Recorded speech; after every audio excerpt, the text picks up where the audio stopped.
I'm going to start actually with a tweet from former Treasury Secretary Larry Summers, who basically said, let me get this straight.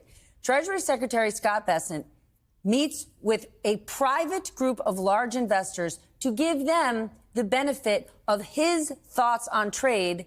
Summers says that seems very unfair and the kind of stuff that happens in a world of crony capitalism.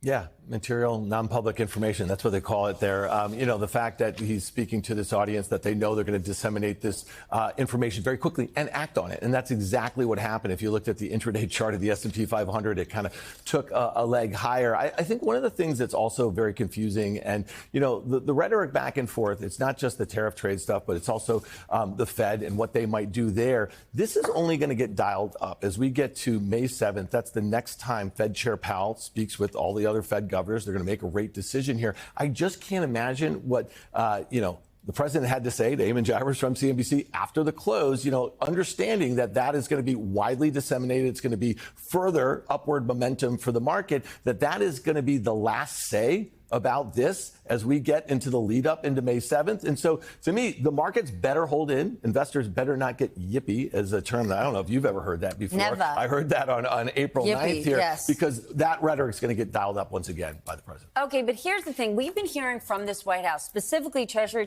Secretary Scott Bessent, it's not Wall Street's turn. It's Main Street's turn. And I just want to reiterate again what happened. In a room of private investors, large hedge funds, money managers, pension funds, the Treasury Secretary expresses his views on what's happening with the China trade war. The market soars. And 4 hours later, the president basically backs up what he says and kind of talks nice to China, showing signs of capitulation with giving us no information on what China would give us. So take me to Main Street. Whether it's the mainstream investor that doesn't get, Mr. 401k that doesn't get that information, or a business leader. There's not one business leader, there's not one small business in America that was privy to what Scott Bessent was saying in that room. And even if they were, none of that are actually any concrete advancements. As my colleagues at Bloomberg reported, this was a small meeting, as you say, a very exclusive group meeting with the Treasury Secretary on the sidelines of the IMF and World Bank meetings in D.C. So this was pretty rarefied air inside this conference room. And you're exactly right. It was restricted to that group. The question remains, how on earth does this benefit Main Street? So we've seen, this is the latest example of it, these kind of whiplash moments where the market has sagged incredibly, and then with an utterance from the president or one of his aides, another official from the administration, suddenly it's up again.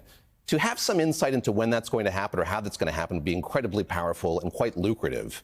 I'm not suggesting that was the case widely here, but it's just a fact of the matter that we have seen this market rise and fall moment to moment over these last many weeks, and that's an incredibly notable thing, and I would imagine a worrisome thing to a lot of people as well. But does the White House run the risk that they lose their credibility, that they become the boy who cried wolf? Because, even what Bessent said in that meeting today wasn't that monumental. We don't know if they're right. They haven't actually hashed out any deal, and the market went up almost 1,000 points. At some point, is the market going to say, I don't believe you? Or is the White House trying to teach the market a lesson? Don't you short the market in my face, because I could come out with an announcement based on truth or lies at any moment. I think they have less teeth the more that you do it. And I think we know from Trump 1.0 that he's not particularly a great negotiator. If you think about 2018, when they slapped some of the first tariffs on China, it took 2 years. They didn't even get to phase one until January of 2020. And so when you think about, saying the quiet part out loud, which is what they always do, the Chinese are just kind of sitting back.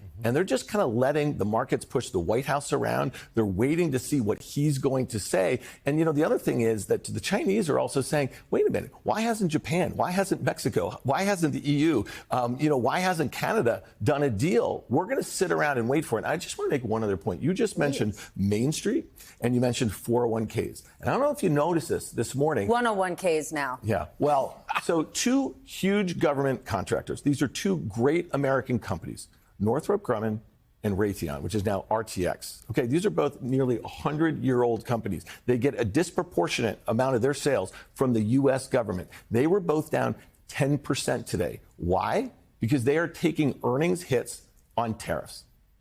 Plain and simple. That's what their CEO said. The stocks got sold off 10%. If you were a shareholder of those companies, if you have it in your 401k, if you were in a profit sharing plan or however you do, if you work at those companies, your holdings are down 10% because of a policy that the president has not even articulated much about yet. And these are two great American companies that are right involved in our defense apparatus here. So I think there's just lots of collateral damage that's going on here that I think is kind of underreported. Well, and I'm glad you did. Here's what our Treasury Secretary articulated today. He also told investors that a goal of negotiations would be rebalancing the Chinese economy towards consumption and the U.S. economy towards manufacturing.